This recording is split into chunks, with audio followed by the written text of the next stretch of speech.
Welcome to the third session of this week's seminar, and I'd like to start as usual with a moment of silence.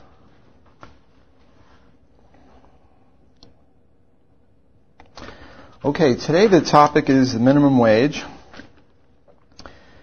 and the point I would offer for your consideration is that free enterprise, private property rights, economic freedom is a recipe for peace and prosperity and a reduction of poverty.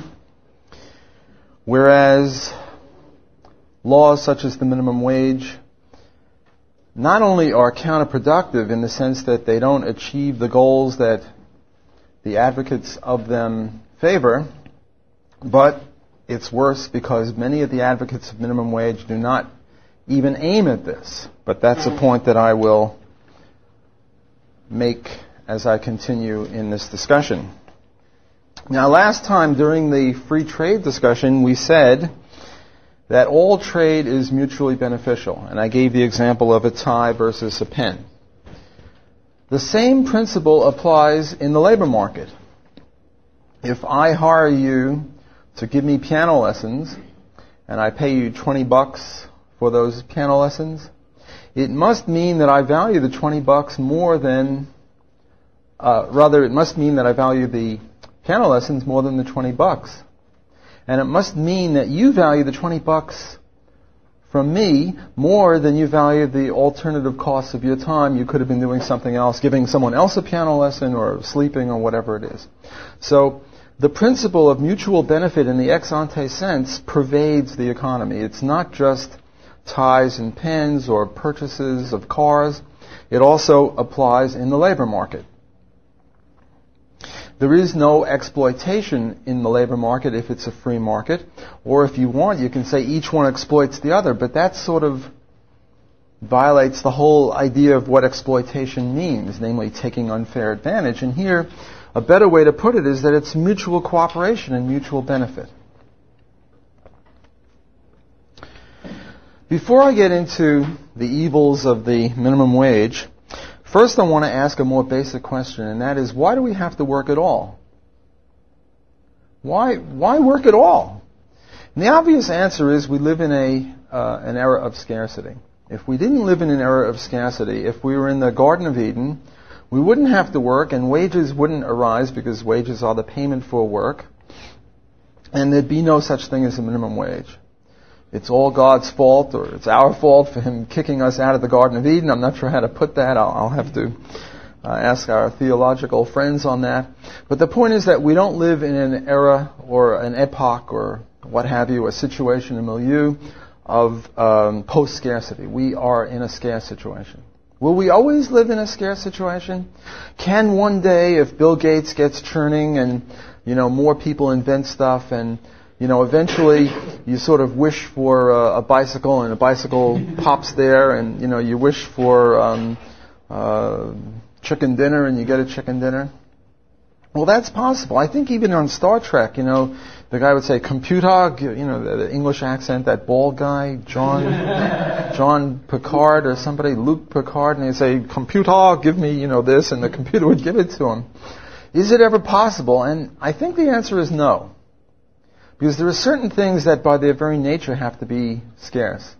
You can only be at one place at one time. You can only do one thing at a time. There are wishes that we have that may not be reciprocated. For example, the guys may want to date Britney Spears, or the gals may want to date someone like Ben Affleck or Murray Rothbard, who I think is cuter, but we won't go into that. But they might not want to date you.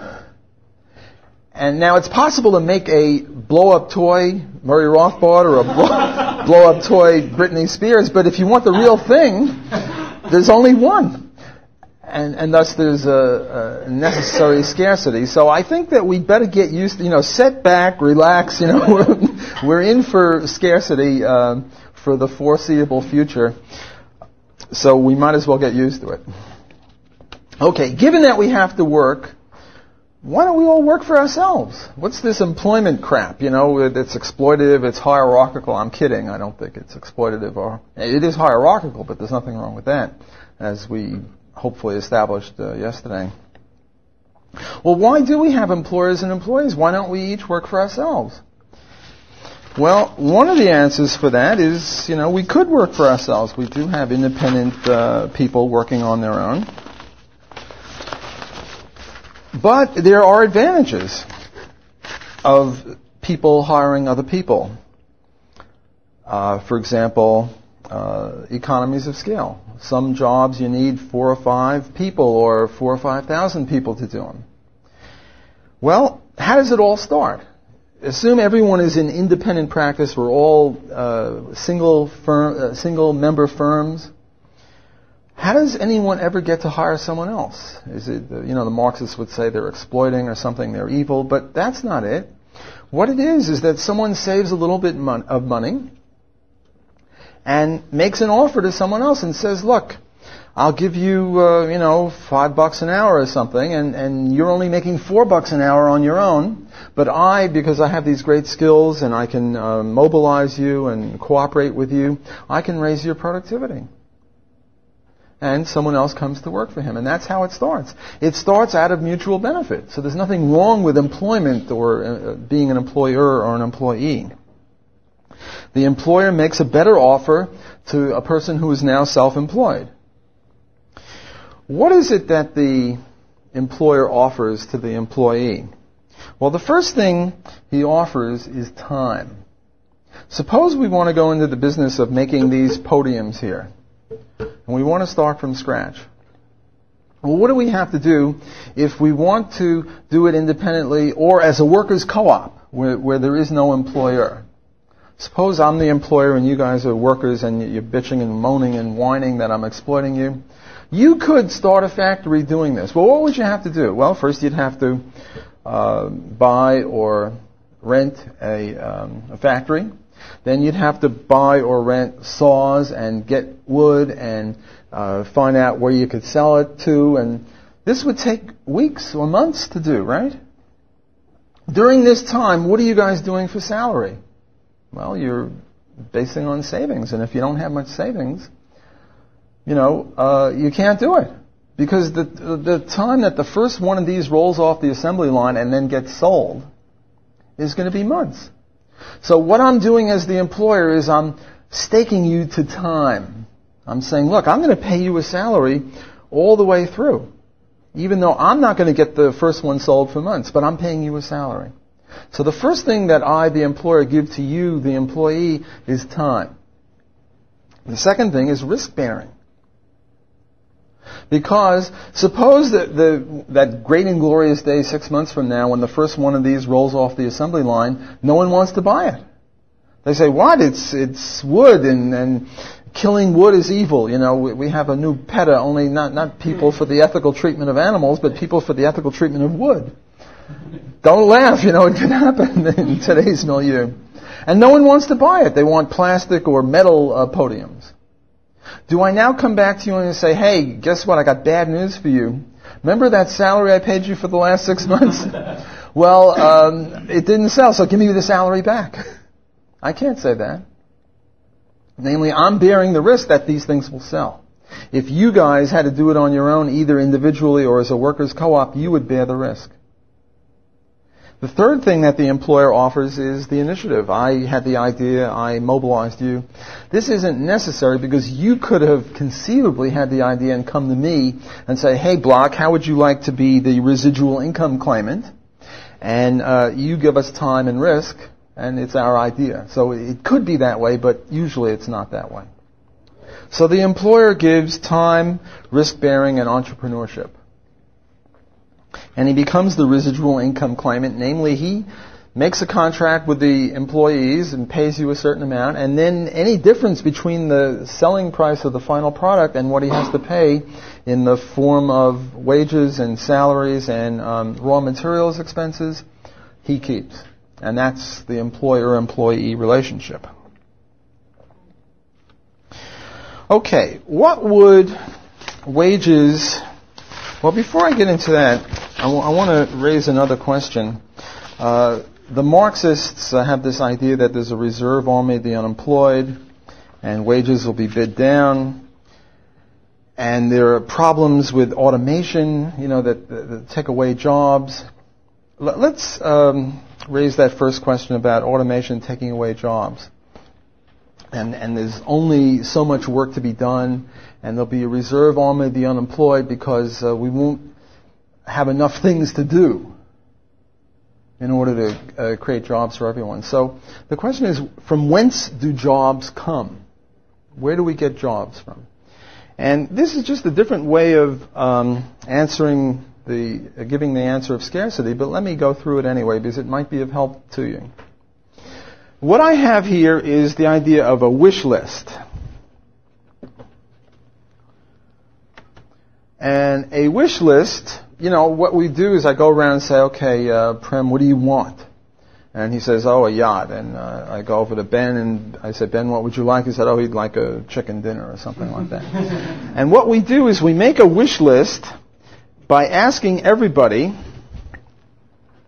what they want. And we go to all 6 billion people and we ask them, what do you want? And you get a very, very, very long wish list, 6 billion times everything that anyone ever wants. How far down do we get on our wish list at any given time? Well, we get, say, this far. And think of this list as, millions of things. How far down do we get? Well, it depends upon how hard and how smart we work and with how much capital equipment, which pretty much depends upon how much economic freedom we have. Okay, now suppose somebody comes up with an invention. Let's suppose I invent the cure for tooth decay. Now we have vast unemployment on the part of dentists. And not only dentists, but the people that make drills and things like that. And secretaries and nurses for dentists. So isn't this horrible? Aren't I public enemy number one for inventing a cure for tooth decay? Because I created unemployment. And now if you get into the Keynesian twist, what's going to happen is the dentists are going to stop buying things. They'll stop buying bicycles, and then the bicycle manufacturers will all go broke, and they will stop buying baked goods, and the bakers will go broke, and you get this reverberation. So aren't I a bad guy? Shouldn't I be put in jail even though I didn't initiate any violence? Because I created vast unemployment? You'll be happy to hear the answer is no. Yeah, I'm not the bad guy. Because what happens is that we free up labor. We can now go a little bit down on our wish list, thanks to me. Because all the dentists that used to be having to cure our tooth decay are no longer needed because we don't have tooth decay. And sort of went poof like that and no one has tooth decay. Well, now they're freed up to create things that they couldn't create before, and we can get down further on our wish list. Another way of putting this is with the production possibilities curve. Here you have guns, here you have butter. What we've now done is increase the production possibilities. That would be the more technical way of saying it, but I like this wish list idea. That what you're doing is you're freeing up labor to create things that couldn't be created before. That's why we live a civilized life, because we've allowed innovations or free trade or what have you. Another point that the Marxists make is that wages would go down to subsistence levels if we had markets, because wages are really determined by employer generosity, and you can't trust employers to be generous. And I would say that the counter-argument to that is, and this is an empirical claim, is that if people's productivity really was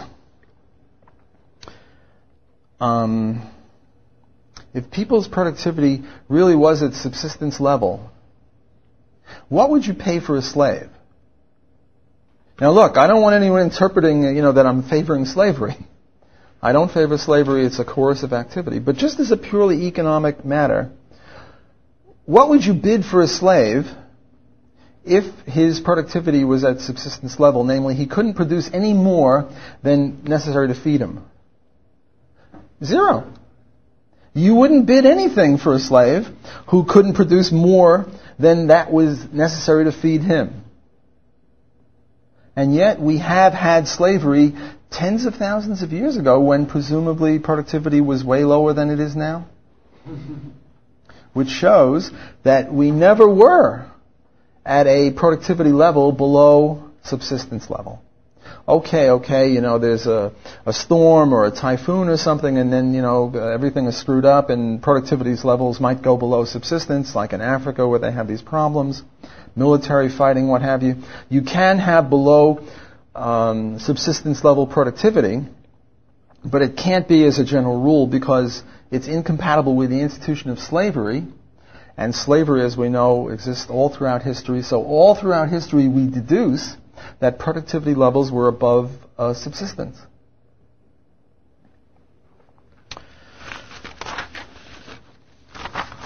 Stigler offers an analysis of what you need for subsistence, and he has the following.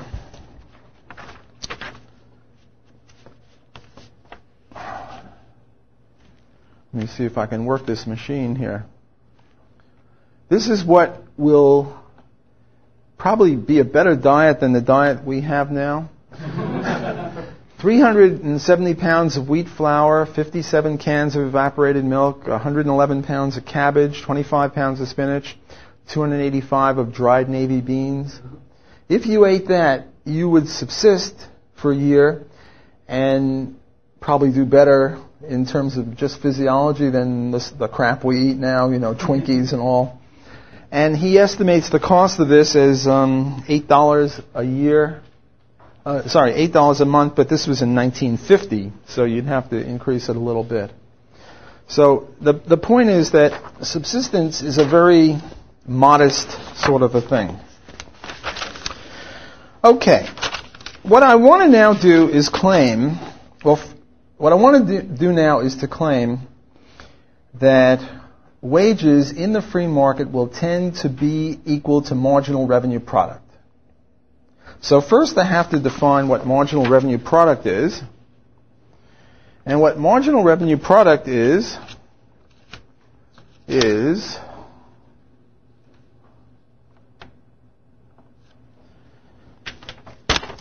this stuff.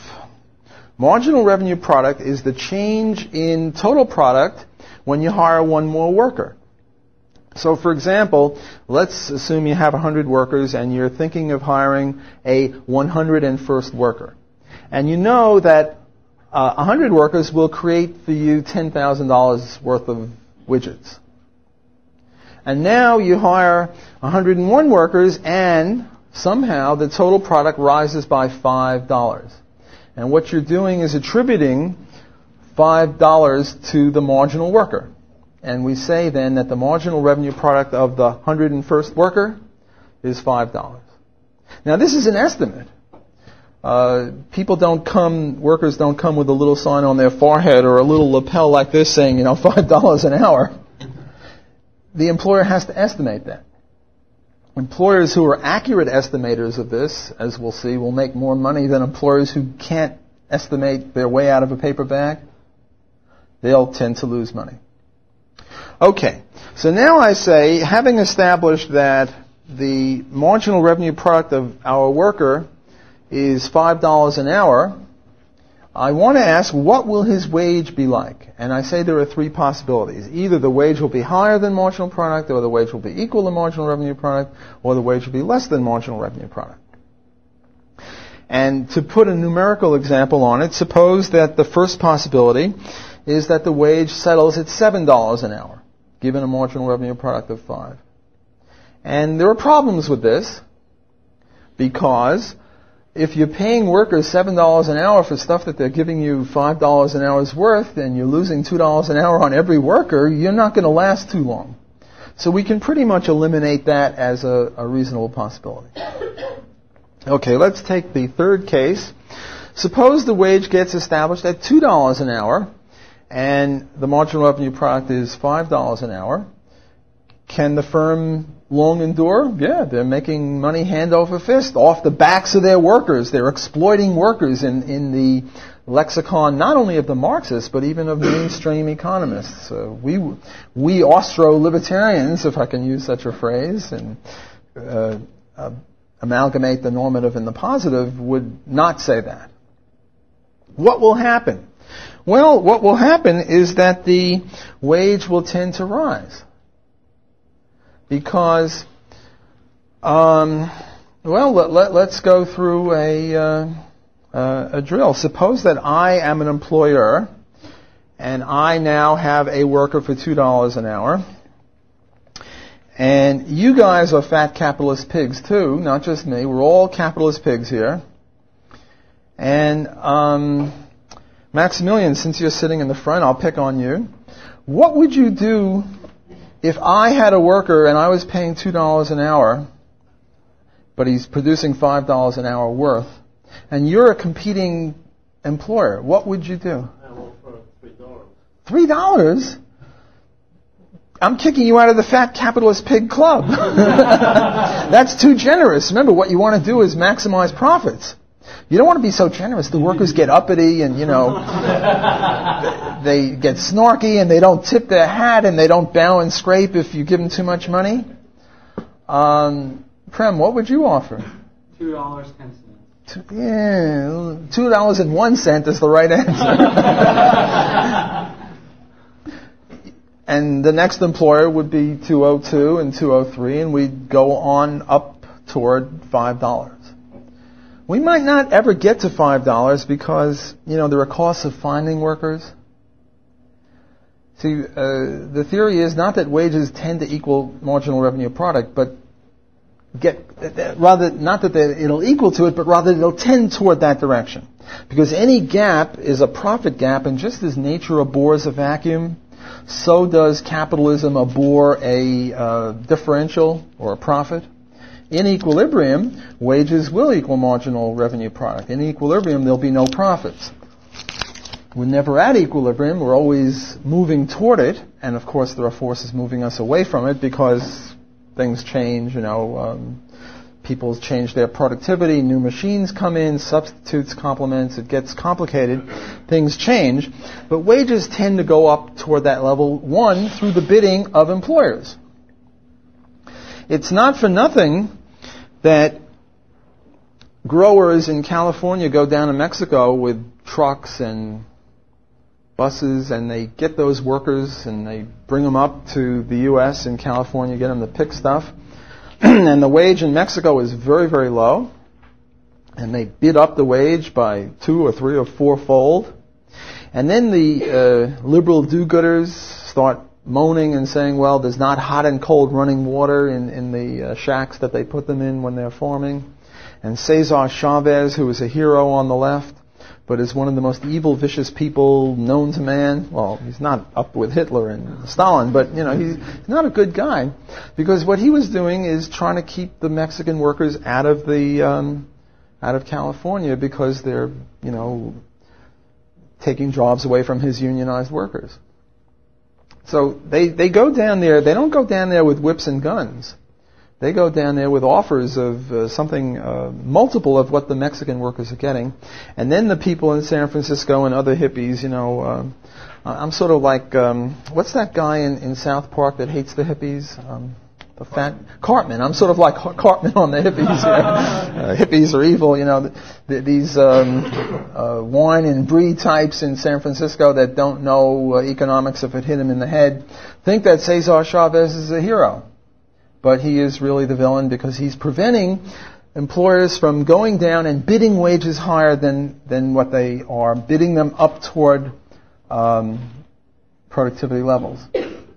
Now this, how dare you cough in my class, Lauren? I've got a present for you. This process of going 201, 202, that would only be theoretical, just to illustrate what the tâtonnement or the bidding process would be. Actually, it might go to 3 or 4 or something. It would go quicker because the tendency is for wages to equal marginal productivity. And it not only comes from the employer side, but also from the employee side. Employees get together in a bowling league and they chat and they say, well, what do you make? And, what? You're making twice as much as me? I'm going to quit my job and come ask your boss if I can work with you. So from both sides, wages tend to equal marginal revenue productivity. Okay, now we introduce the minimum wage, knowing why and how wages are set on a free enterprise system. Notice that the minimum wage law is an unemployment law on the face of it, not an employment law. Because the minimum wage law doesn't say you should raise wages to $7. It just says it shall be illegal to pay anything less than $7 an hour. Let's take that as an example of a minimum wage. So anyone who who doesn't have a productivity of $7 an hour is in equilibrium going to be unemployed. So it doesn't compel anyone to raise wages, it just forbids anyone to pay below a certain level. That's what the minimum wage law is. Do you people know what the high jump record is? The Olympic high jump record? It's about 8 feet. I don't know, this would be about 8 feet. There are guys that come and run up and jump over 8 feet. I mean, that's just spectacular. You get a world-class athlete who can do that. Most meets, 7'6", which is still pretty high. A good high school athlete might be able to jump over 6 feet. Elementary school people who are trained for this, or middle school kids, 4 or 5 feet. I want to demonstrate to you some physical ability. Just watch this. And I want a little applause if I make it. Watch. Oh! Thank you. No applause, coins. I just jumped over this chair. It's about 3 inches high. Oh! Different athletic ability will get you over different barriers. What I want to say is that the minimum wage law is not a floor under wages, which as it rises, raises everyone's wage, which is the usual view.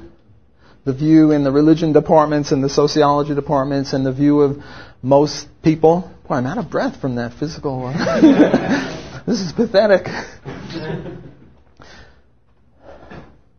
Rather, the minimum wage law is like a high jump thing. You have to jump over it to get a job.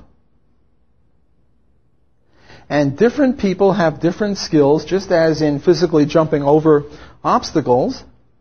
They have different abilities to jump over minimum wage levels. And what is their ability? Their ability is their productivity. So if they're very productive, they can jump over it. If they're not very productive, they can't jump over it. And the higher the minimum wage is, the harder it is to jump over it. Right? It's easy to jump. Suppose the minimum wage law was 10 cents an hour. Most people could jump over it. Are there people for whom 10 cents an hour in the United States in the modern era is a reasonable productivity level? Yes, there are such people. They're not physically handicapped. They're mentally handicapped. Mentally handicapped people have very low productivity levels. And yet, it's been determined by psychologists and such like people that mentally handicapped people can be helped by having a job.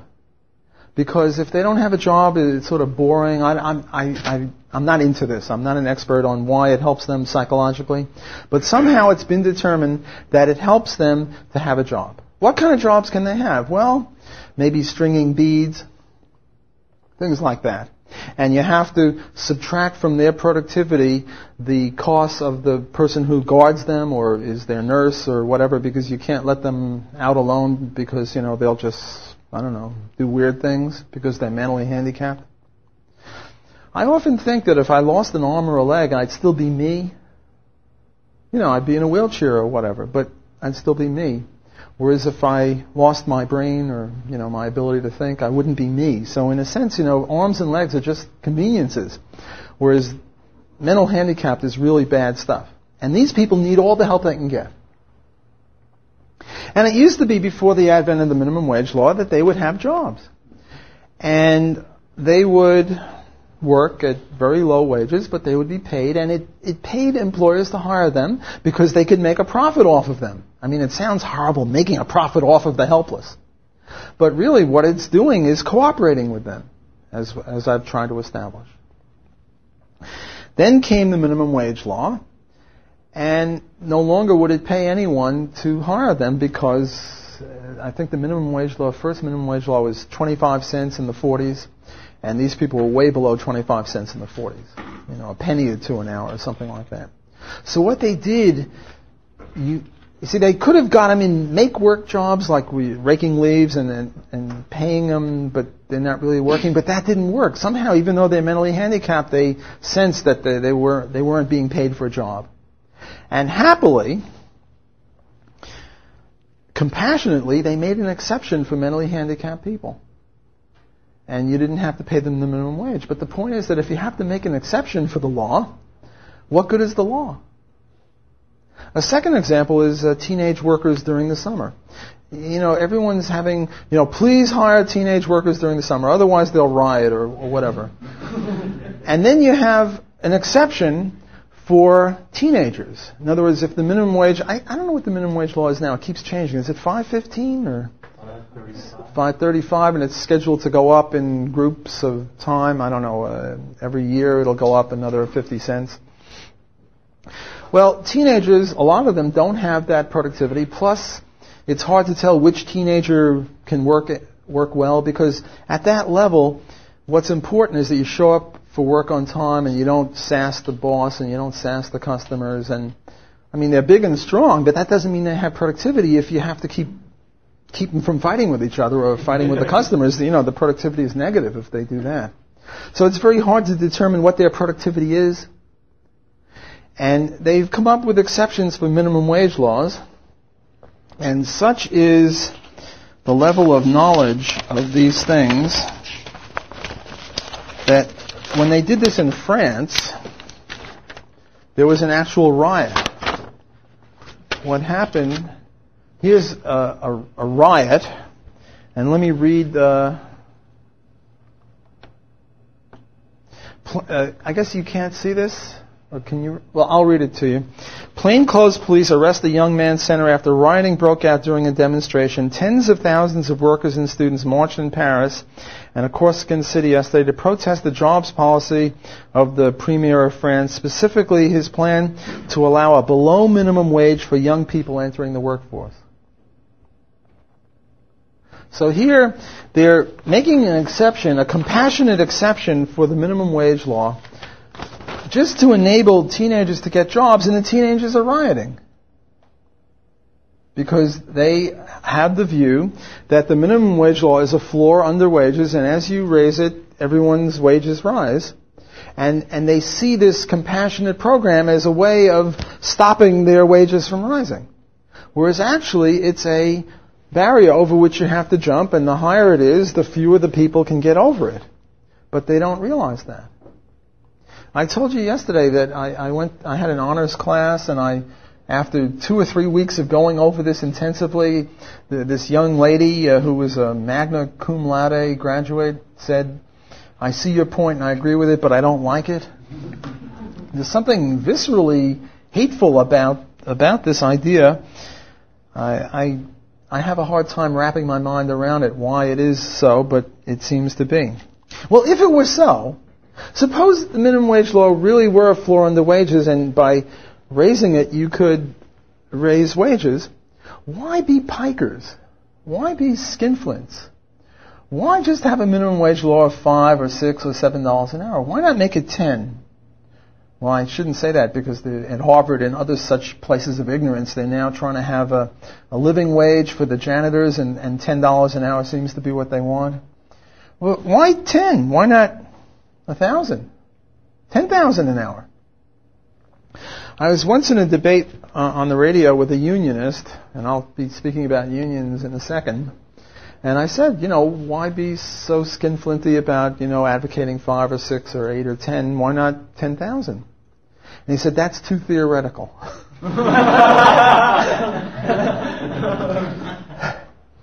We had a very high-placed libertarian come to campus, and I won't mention his name because I don't want to embarrass him.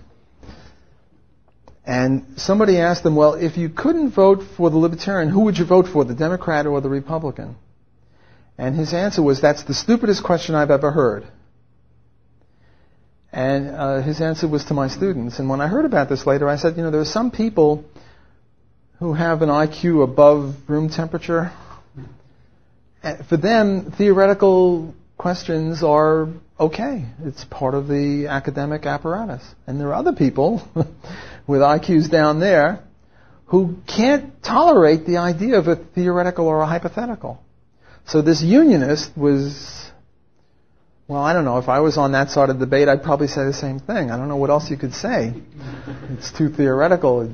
It sounds okay. But the point is that they know in their bones that if the minimum wage law was $100 or $200 or $300 an hour, virtually everyone would be unemployed, with the exception of some high-priced lawyers or Madonna or somebody like that who makes more than $100 an hour. Heck, even I make more than $100 an hour when I do consulting. I had the instance where some government employer wanted me to consult with him, and I said $400 an hour. He said, okay. Then, he wanted me to consult with him on how to improve Iraq. And I said, well, the best way to improve it is to get the U.S. out. Sort of hung up on me, but that's part of the question. Okay, so what determines who jumps over the bar and who can keep employed in the face of minimum wage is productivity, marginal revenue productivity. And who's got it? Well, when it comes to jumping over a bar, teenagers are much better than people my age. I'm 64, and you saw the barrier that I could jump over. I'm sure kids here at age 20 could jump over the chair upright with a little running lead. I couldn't. I'm just too old and fat to do that. Well, here we have an example of who jumps over the bar. And we look at the unemployment rate of teenage males and adult males, and we look at the minimum wage law with a step function. The minimum wage law is getting higher and higher, and the teenage male rate is getting higher and higher. And before the advent of the minimum wage law, the unemployment rate of teenagers and adults was about the same. But now, all of a sudden, teenage unemployment is rising. Why? There's no other reason other than the minimum wage law. Teenagers can't jump over the minimum wage barrier, even though they could jump over a high jump barrier, but it's a different contest. It's not a physical ability to jump over. A teenager, I'll bet you most of the teenagers in this audience could jump over this table, whereas the adults couldn't. Whereas the adults have more productivity because, adults have more experience and adults know better what they're good at and then have switched jobs, whereas teenagers don't. And it's a well-known fact that people in their 40s, 50s, and 60s have more productivity than people in their teens. And that's why young teenage males have such bad employment experiences. Okay, I want to now consider a whole bunch of objections to my thesis. My thesis is that the minimum wage law is a horrible thing.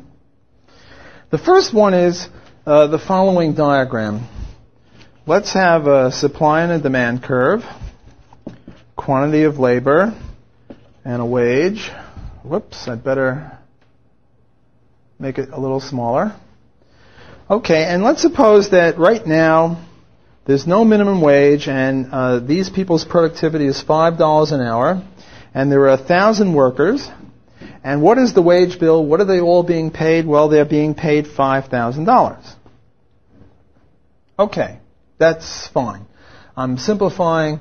In reality, the wage wouldn't be exactly $5, but what the heck? We're talking rough now. Okay, now we have a minimum wage law, and the minimum wage law is $7 an hour. And we have unemployment, and now we have 900 workers who are working. And what is the wage bill? The wage bill is now $6,300. Well, first of all, 100 people lose their jobs. So that's 1 point on my side. But on the other side, on the side of the objector, you could say, well, look, let's all the workers band together. Okay, under the old system, the average worker was getting $5. Under the new system, if the 900 workers will share their pay with all 1,000, the average worker could make $6.30 an hour, which is better than $5. So isn't this good? Well, this is one objection. Now you might say, well, they wouldn't share, but at least theoretically it shows that the minimum wage law can work and it can help. So that's one objection. The problem with this objection is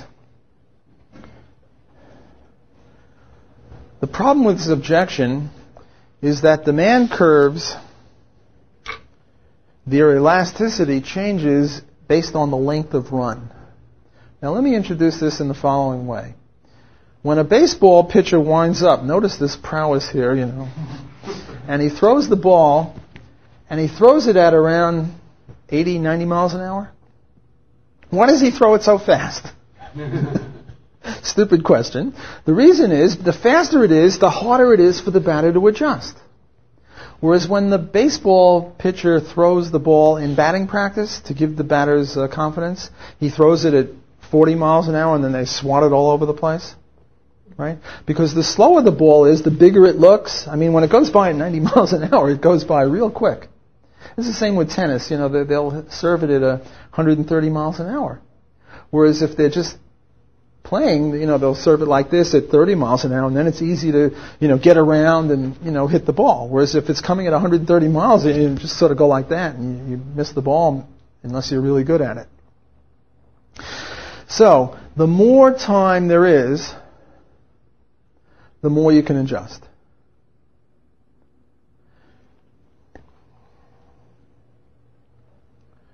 One of the biggest boosts in the minimum wage law was when it went from 40 cents an hour to 70 cents an hour. It was almost a doubling.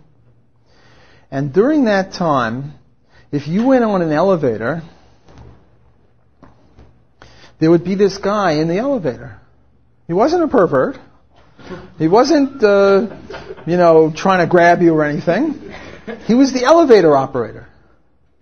How many have ever been in an elevator with an elevator operator? John and, what's your name? Chris Brand. You don't look that old. I don't know how you did it. In the United States. Okay. But in the United States, you have to be an old coot like me and John to have been a kid in an elevator, and the guy would, go like this until the elevator was exactly on level with the floor. When that minimum wage law went up from 40 to 70 cents, how many elevator operators lost their jobs the very next day? None. Not a one. Because if they would have fired elevator operators, the tenants would have been in an uproar. We're paying rent to get up and down, and now you're firing elevator operators? So the demand curve for elevator operators in the very short run looks like that. Quantity of labor, wages. Namely, the very next day, so here is 40 cents an hour, and here is 70 cents an hour, and you move from point A to point B, right? My handwriting is okay? You can all see this? Not a single solitary person lost their job, and everyone is going, whoop-de-doo! Minimum wage, uber alles. This is hot diggity dog stuff. Right? I mean, the minimum wage law is great. It practically doubled our salary thanks to the beneficence of the government. And those evil employers are only paying us 40 cents an hour because our marginal productivity was 40 cents an hour. And now this shows that Block is all wrong because we're still getting 70 cents an hour even though our marginal revenue product is 40 cents an hour. Well, what happened the next day? Or the day after? Well, it takes a week or 2 or 3 or something. And either people, instead of building buildings like this, they build them long and narrow so you don't have elevators, or what happened was you got automatic elevators. See, automatic elevators were competing with the hand-driven elevators, but at 40 cents an hour, the hand-driven were beating the automatic. But at 70 cents an hour, the automatic were beating the hand-driven. So what happened over the next 2, 3, 4, 5 years is that all the elevators became automatic. But then nobody connected the two. They said, oh, it was the interest rate, or it was, this, or it was technology. Now, I don't deny that sometimes automation stems from technology. But sometimes it also is engendered by comparative wages. And at 40 cents an hour, the hand-driven elevators were competitive. At 70 cents they weren't. So after the next 2, 3, 4 years, there were no more automatic elevators. So what the demand curve looks like, it's sort of like a spiral. So if this is the immediate run, this is the short run, and then the medium run, and then, and finally, eventually, the marginal revenue product curve is flat. If the demand curve for labor is based on marginal revenue product, the marginal revenue product is flat in equilibrium, which we never get to, but we always tend toward that in that direction. So it's back to jumping over the barrier, and all those guys were unemployed at 70 cents if their productivity was only 40 cents. John? My dad was an electrician who made quite a bit of money going into learning how to wire in new automated elevators. So, creative destruction. Yep. Okay, let me get to another objection. This is a more serious objection. I don't know how to characterize that. And I sort of apologize to people who are not really majoring in economics and had 2 or 3 micro courses, because you're not going to really get this. And I'm not even going to give the answer to it. I'll just give the objection now. And it's from Monopsony. The objection that some people will give to what I just said about the minimum wage law is monopsony. And how does monopsony work? Well, the first run at monopsony is this curve right here.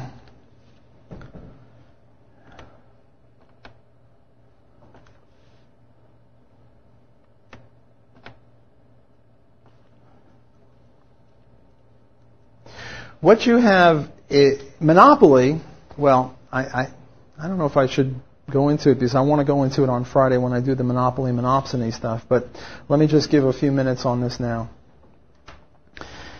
Monopoly, according to the neoclassicists, is a single seller of goods. According to the Austrians, monopoly is government privilege where competitors are not allowed in, so it's very different. Monopsony, for the Austrians, would be a marketing scheme where only the government can buy wheat and anyone else is forbidden from buying wheat or corn or whatever it is. But a monopsony for the neoclassicists, I'm now giving a neoclassical objection to my analysis of the minimum wage. The way the neoclassicists view monopsony is that it's a single buyer. And what happens with a single buyer is, here is the supply curve, which is based on average factor costs. And here is the demand curve for labor. And where the demand and the supply meet, you get C, or the competitive price and quantity. Okay, so if it was a competitive industry for the neoclassicists, you would be at point C. However, what you do for the monopsonist is first you pick a quantity, and the quantity is where the marginal revenue and the marginal cost hit, and they hit at quantity 1. How many people know what I'm talking about and have seen this before? About half of you. Okay, so I'm not losing everyone on this. Okay. And people out there in radio and TV land might benefit from this as well. Okay, so point C is where the competitive industry would be. And then everything I just said would be true. But now we introduce monopsony, and monopsony means that as you buy more and more, the price rises even faster. It rises according to the marginal cost curve. And as I say, I'll do more on this on Friday. So I'm just sort of giving a quick run over on this. So now you have to pick quantity, and you pick quantity 1 with a marginal revenue and the marginal cost hit, which is right here, and then that's the quantity. And then what's the price? The price is where that quantity intersects the supply curve, which is at M. So the monopsonist will pay less and buy less than would the competitive industry, because M is below and to the left of C. Yes? Okay. Now we introduce the minimum wage law. And when we introduce the minimum wage law, we get the following situation. We get a situation where the minimum wage law is above M. And as you know,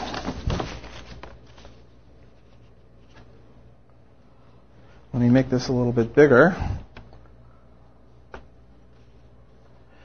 When the marginal is above the average rises. When the marginal is equal to the average, whether it's cost, the revenue, or anything else, the average stays the same. And when the marginal is less than the average, it pulls it down. This is the common sense, that if you've got a string of quizzes where you got 90, 90, 90, 90, and you get another 90, namely the marginal is the same as the average, it doesn't pull your average up or down. Whereas if you get a 70 on your last quiz, it'll pull your average a little down. If you get a 95, it'll pull it up a little bit. So it's just that sort of common sense notion. Okay, so now what happens here is that the minimum wage law, or the minimum wage level, which is over here, is now the marginal curve up until it hits the average cost curve, whereupon it rises up to the marginal cost curve. So you get this dotted thing. The new marginal cost thing goes from here to here and then up here. And the new average cost curve goes along, because remember when the marginal is flat, so must the average be flat. So the new average cost curve goes along here and then up to the average cost curve. So again, we ask, where is the quantity? And the quantity is where marginal revenue and marginal cost hit each other. Well, here's marginal cost, and here is marginal revenue, and they hit right there. So that's the new quantity 1. And now you go to the supply curve, and the supply curve is this sort of a thing, so you get to that dot where I've got a square around it. That's one illustration of it. Another illustration of the same thing, only I put the minimum wage law in a different place, is right here, where again you get this Q1. And the point is that whether you're on this curve or this curve, what both of these have in common, and I'll reduce it so you can see both together.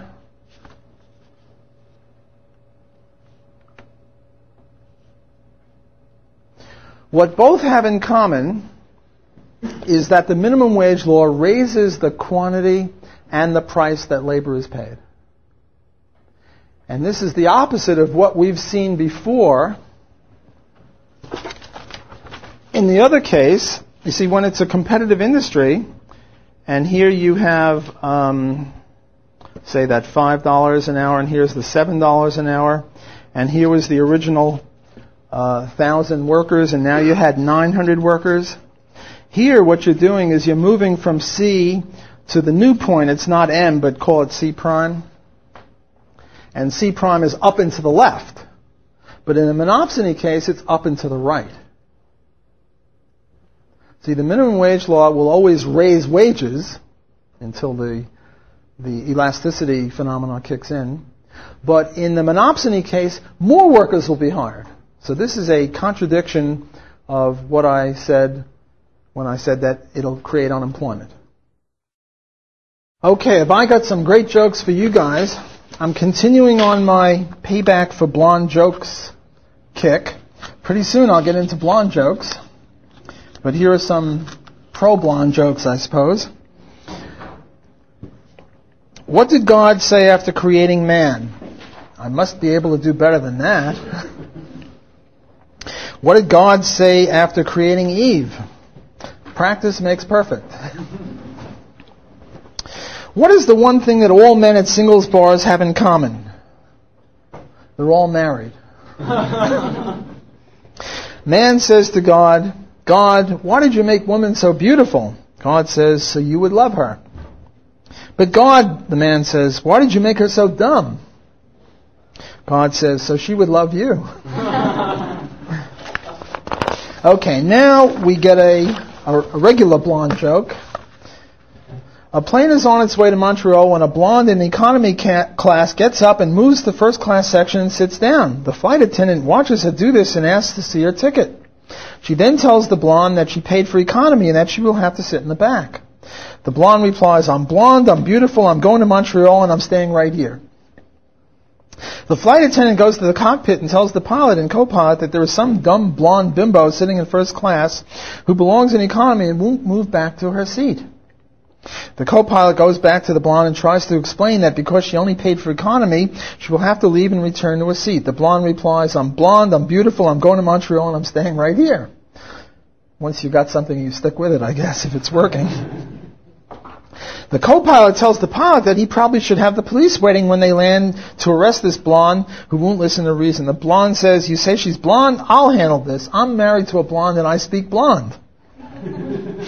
He goes back to the blonde, whispers in her ear, after which she says, oh, I'm sorry, and gets up and moves back to her seat in the economy section.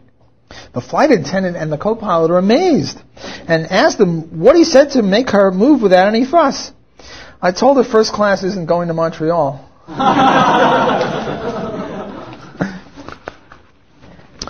Okay, let's get back to minimum wage. If the minimum wage law is so bad, and this business of monopsony I don't think is a counterexample, and I'll get to it on Friday when I do the monopsony business. If it's so bad, why do we have it? Well, you know those detective shows on TV or the Sherlock Holmes books? Whenever you see a dead body, one of the things you do is you ask, well, who benefits? Right? I mean, if there's an old lady there, you look to her heirs, which heir bumped her off maybe, and then you look at their, where they were on the night of the murder or something like that. If it's a spouse, you look at the other spouse, maybe that spouse wanted to get rid of this one and marry someone else. You look for motive. So we ask, well, who benefits from the minimum wage law? And given that the main effect of the minimum wage law is unemployment for teenagers, who benefits from unemployment for teenagers? Well, I've got a little list here. Prison guards. They benefit because unemployed teenagers get into trouble. They're bored and, they can't get any money from honest work. So they, engage in robbery, and then prison guards get more jobs. So that's one possibility. I don't think it's true, but I'm just going down a list of who benefits. Another one is teachers. If they're unemployed, maybe they'll go back to school. Another one is psychiatrists, because kids who are bored are likely to get into more psychological troubles. I don't think any of them has any effect. The way Murray used to say is that these are just hypotheses. Now we have to go out and test them or check them or see if it's really true, because this is not praxeology, this is an empirical question. Another group who benefits is unions. And before I get into that, or this is the way I'd like to illustrate that, is with an isoquant. This is an isoquant, which means iso is equal, and quantity is quantity. And here you have, say, 100 bushels of wheat. And over here we have land, and over here we have labor. Okay, now there are some countries that engage in intensive farming, and then there are other countries that engage in extensive farming. Extensive would be a lot of land and very little labor. A lot of land, very little labor. And then there are other countries that have a lot of labor, they're very labor intensive, and very little land. For example, where is the U.S., A or B?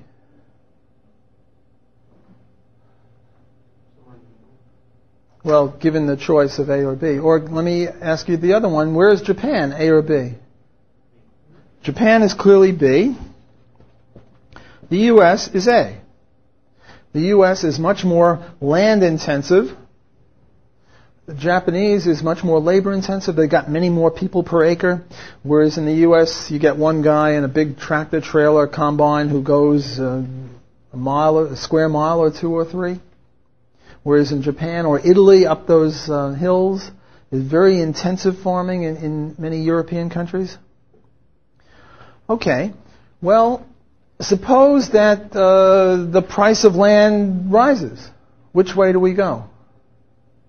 Well, you move in this direction because the natural tendency is to substitute away from any factor of production that is suddenly more expensive. Okay? Everyone sees this. This isn't rocket science. But let's now change things and realize that you can do the same thing with, say, 100 shoes. And here you can have skilled labor, and here you can have unskilled labor. Right?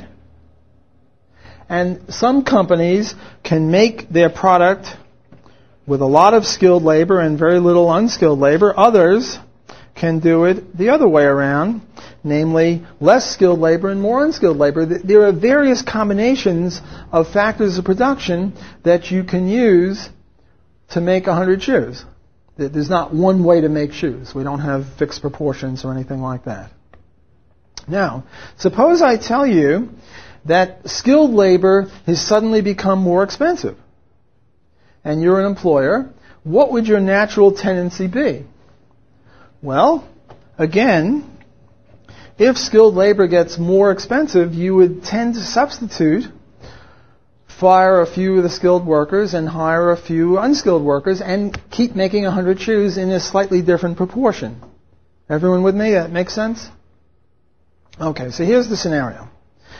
The union, which is mainly the skilled workers, comes to the boss and says, "Boss, you're unfair. You're only paying us $20 an hour. We want $25."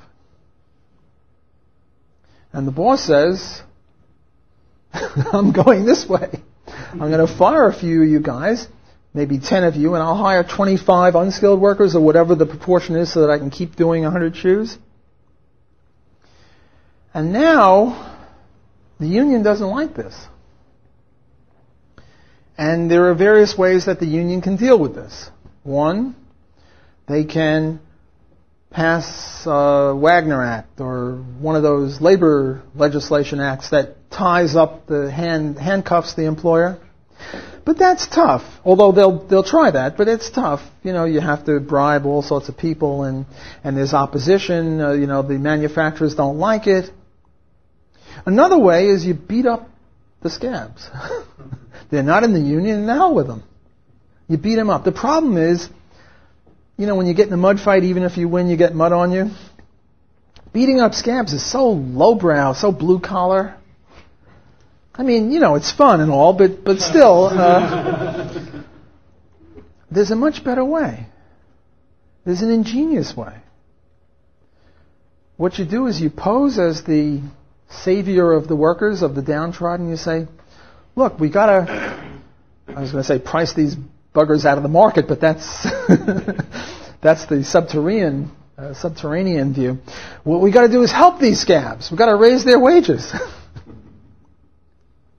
And if we raise the wages of these unskilled workers, then no longer does the employer want to go this way.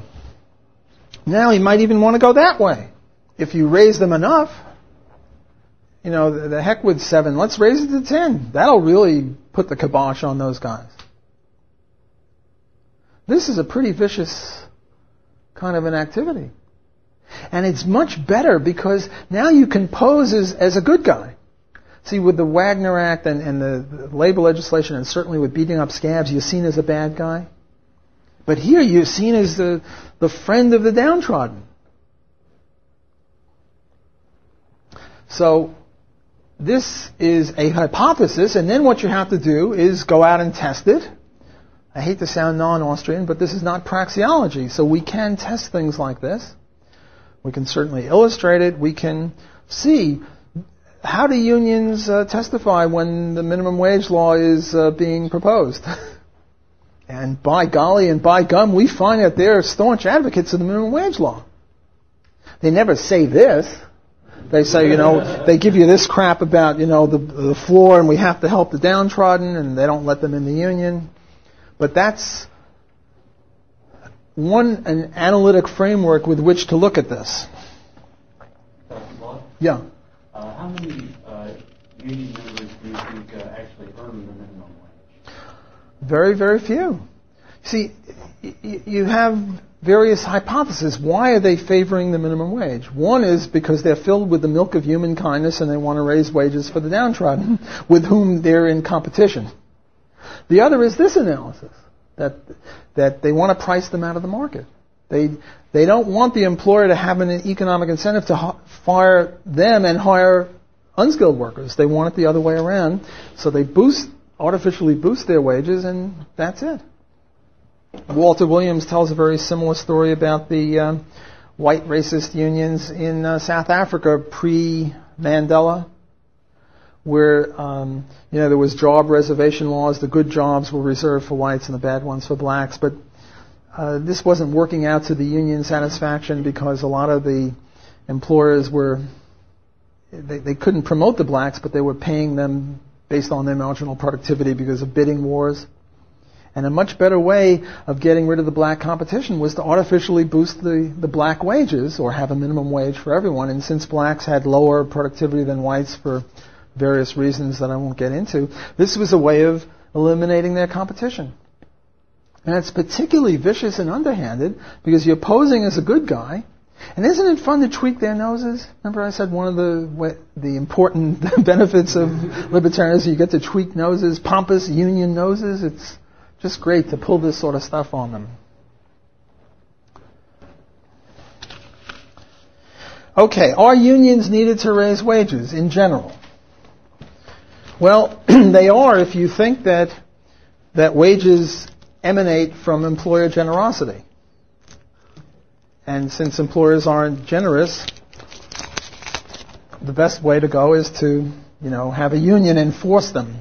If you believe that wages stem from marginal revenue productivity, then you don't need unions to raise wages.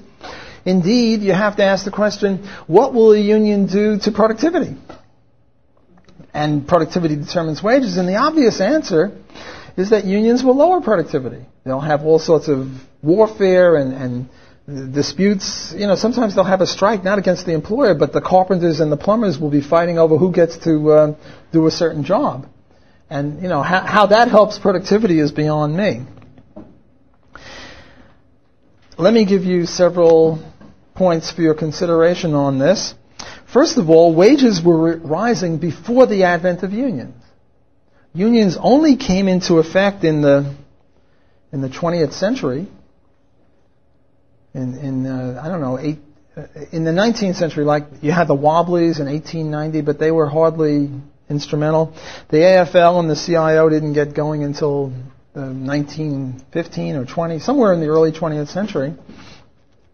But wages have been rising ever since the Industrial Revolution. So you could hardly credit unions for the rise in real wages. Secondly, wages rise in countries where there are no unions or unions are weak. For example, Singapore, Hong Kong, Japan. There, the main function of the union, and I'm exaggerating slightly, is to lead the workers in the company song and do calisthenics before you start, so we go rah-rah Microsoft or something. That would be the Microsoft union in Japan. It's not really unions as we have come to know and love them in this country. Wages have also risen in industries where there are no unions. For example, computers, banking, insurance, even babysitters and house cleaners. Their wages have risen with increasing productivity due to, more capital equipment and what have you. And there are no unions there. And then the the apex of unions were in the 1950s when some 30, 35, 40% of the labor force was unionized. And ever since then, union rates have been declining, while wages have been increasing. Ben? What is the difference in membership rates between the private and the public unions? Well, the private sector of unions is now in the single digits, 8 or 9%. The public is something like 20%, but the overall is in the low teens, and this has come down from something like 40% or 45%, something like that. You know, speaking of public unions, the whole idea behind unions is that the capitalist pig is an exploiter and you need countervailing power. But the government is supposed to be wonderful for the liberals. You know, the government wouldn't exploit. Certainly not. The government is on the side of the working man. So why do you need a union in the public sector? Sort of beyond me. Interesting question is, when you have a public sector strike, who do you root for? Because, you know, they're striking the government. And as libertarians, or even as Austrians, if you can overlook the normative positive for the moment, it's sort of hard, you know, it's sort of like two bad guys fighting. I guess the way I look at it is, the more I root for the less powerful of the two bad guys. Just sort of like when there's a World Series, I root for the underdog so that they go to full Game 7. So you always root for the weaker team so that it'll be 3-3 and then you can see the last game. Well, I guess that's who I root for, you know, whoever seems to be the underdog, so they keep fighting. You know, the enemy of my enemy is my friend. I don't know, something like that. Okay, where do we go from here? Now we get to some very interesting stuff.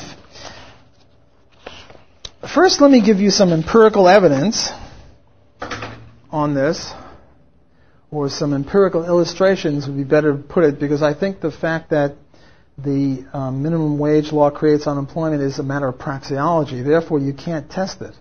And I'll be talking about the Card, Kruger, and Becker business in a minute. You see, when we talk about motives, that's not a matter of praxeology, so we can test that.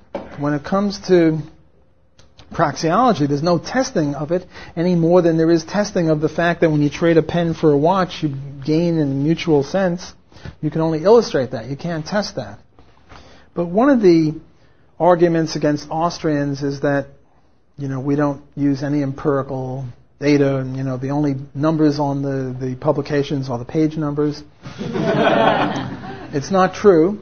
And I'm going to give you some illustrations of that now, and also, I think on Wednesday or Thursday, I'm going to do an empirical analysis of economic freedom. And so it's a calumny against Austrians to say that they don't do any empirical work. Rather, the case is that the empirical work has a different interpretation. It's not testing a praxeological theory, rather it's illustrating it. Because some people naturally get convinced by the rigorous logic of it. Other people get convinced by empirical data. So why not do both? And it's not just to convince people, but, you know, you can't have too much of the truth, and this is part of the truth. Okay, so what's going on here? What I did in Canada is I took the 10 provinces of Canada, and I asked several questions of them. I said, first of all, what is their minimum wage level? And that's number 3. And then I said, what is the unemployment rate for the entire population, which is almost irrelevant. The key here is, what is the unemployment rate for 20 to 24-year-old males as a percentage of the rate of unemployment of 25 years old and older? Why did I do this? The reason I did this is that there are certain things that cause unemployment that would cause unemployment for teenagers or adults. And I wanted to wash them out of the consideration. So that's why I took the proportion of unemployment for young people versus old people, or older people, 25 and above.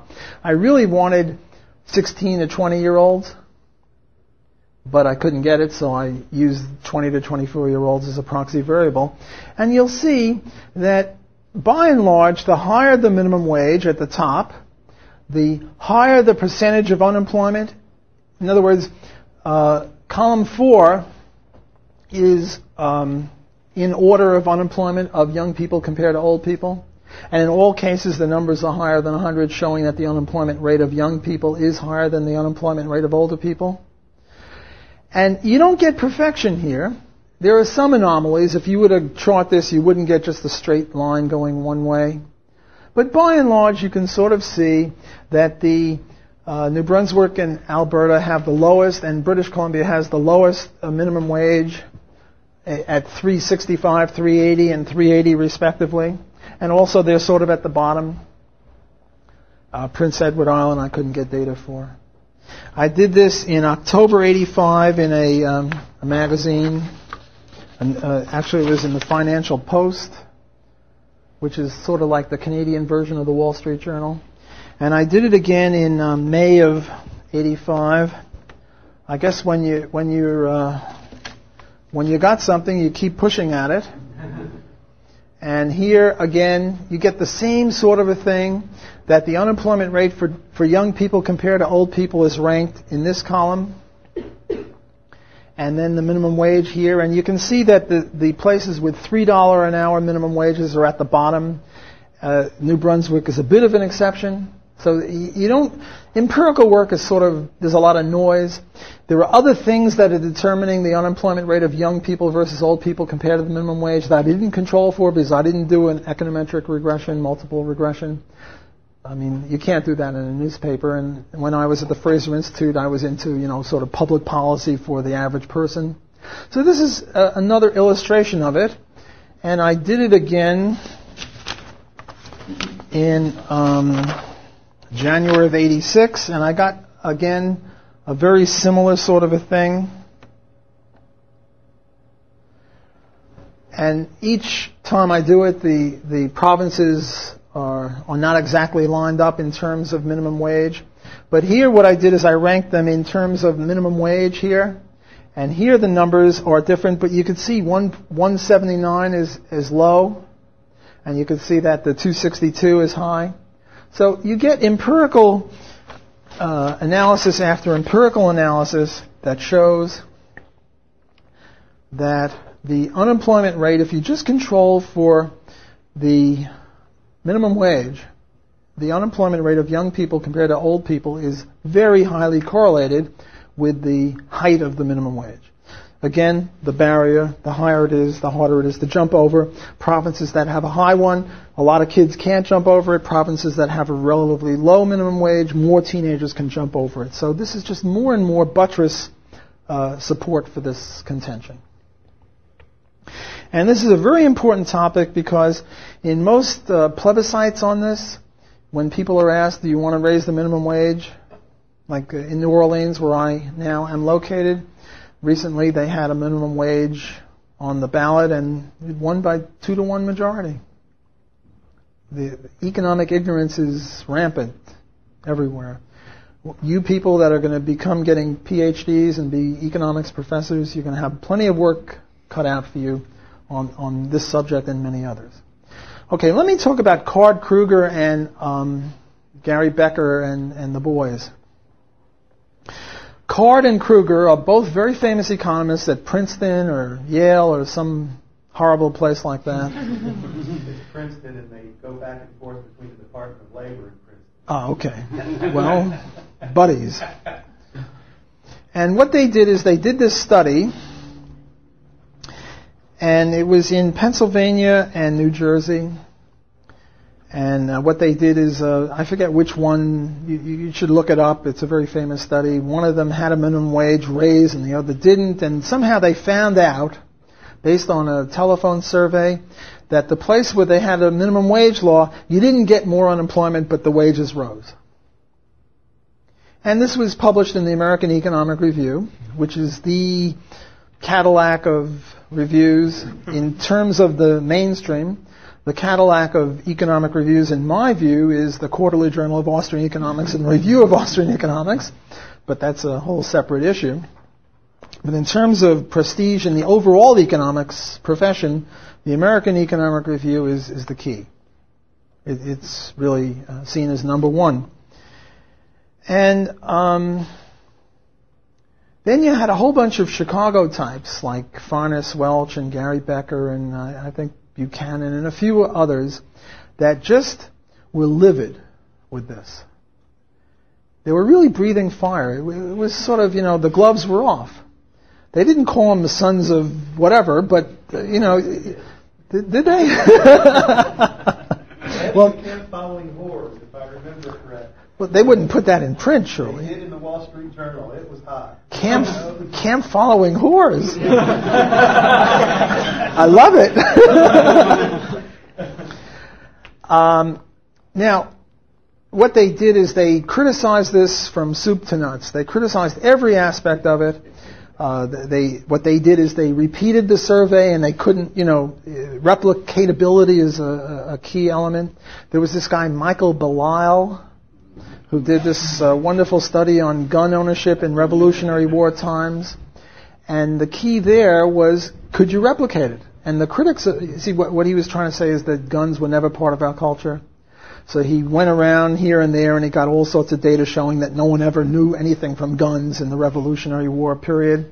And then other people, critics, it won the Bancroft Prize and it won this prize and that prize, and the New York Times, which is sort of the public equivalent of the American Economic Review, went berserk. Oh, this is the greatest book since sliced bread and all.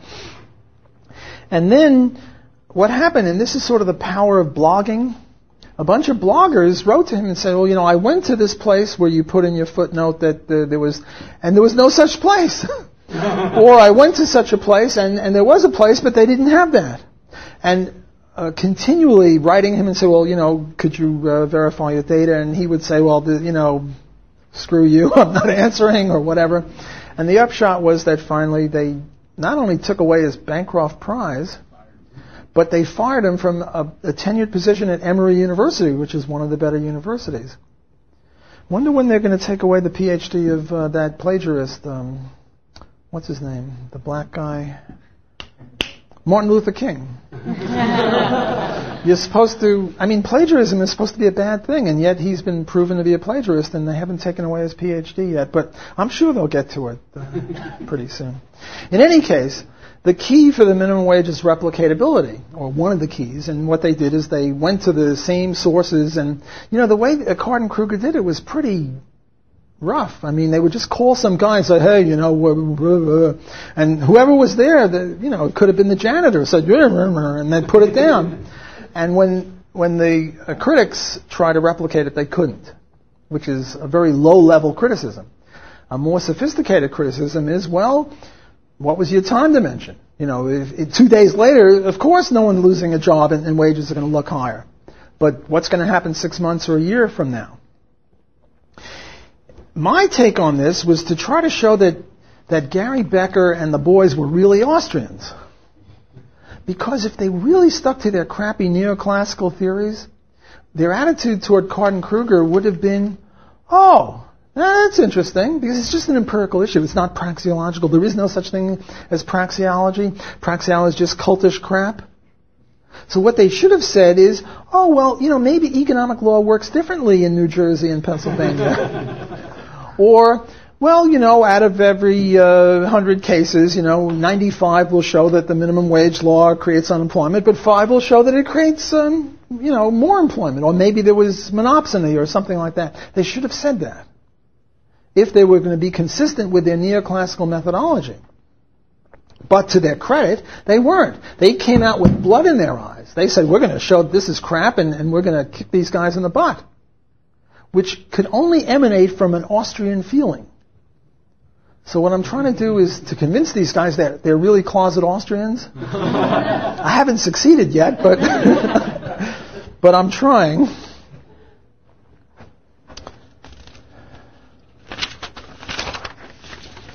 Okay, here's another objection to the minimum wage law. And let me get this going. What we assume here is that there's either a minimum wage or no minimum wage, and that there's a 40-hour work week, and the marginal revenue product is $2 an hour, See it at the bottom? And the minimum wage is 5. Can you all see that? Yes? Okay. Maybe I'll make it a little smaller so it'll, I don't know which way is better, but, and also that welfare is 90. So how does this work? Okay. Well, suppose there is no minimum wage. How much do you get from welfare? If there's welfare, well, you get 90. How much do you get from work? Well, 40 hours times 2 is 80, so you get a grand total of 170. Now, suppose there's no welfare. How much do you get from welfare? 0. How much do you get from employment? 80. And again, the total is 80. Okay? Now, let's suppose there is a minimum wage, and there is welfare. How much do you get from welfare? 90. How much do you get from work? 0, because at a minimum wage of 5 and your productivity is only 2, you get zip. And now suppose that there is a minimum wage, but there's no welfare. Well, if there is a minimum wage, you get 0 from work. And if there's no welfare, you get 0 from welfare, so you get 0. Okay. So what's the objection to my thesis? The objection to my thesis is making this comparison, saying, look, you get 90 is better than 80. True, yeah, well, I guess 90 is better than 80. So therefore, minimum wage law is better than no minimum wage law. You get that? Since 90 is better than 80, the minimum wage law is better than no minimum wage law for the people concerned. This is a fallacy, and the fallacy stems from failing to uphold ceteris paribus. Namely, if you want to compare the minimum wage with the no minimum wage law, you have to hold welfare constant. Either way, doesn't matter. Namely, you can only make these two comparisons, this one and this one, and in either case here, no minimum wage law is better than minimum wage. Namely, 170 is better than 90, and 80 is better than 0. But the objection is, but the government won't allow that. Because if you're making a certain amount of money, then they won't give you welfare. And my answer, and this is very hard for me to convince my students of, is I don't care what the government law is. Ceteris paribus uber alles. If you want to make sense of whether the minimum wage law is a good thing or not, you have to hold everything else constant so you can just see the effects of the minimum wage law. I've only got a few minutes. Are there any questions or discussion? Well, I guess my problem is that I'm saying stuff that everyone believes in. This afternoon we'll get into some more controversial stuff. So thank you for your attention.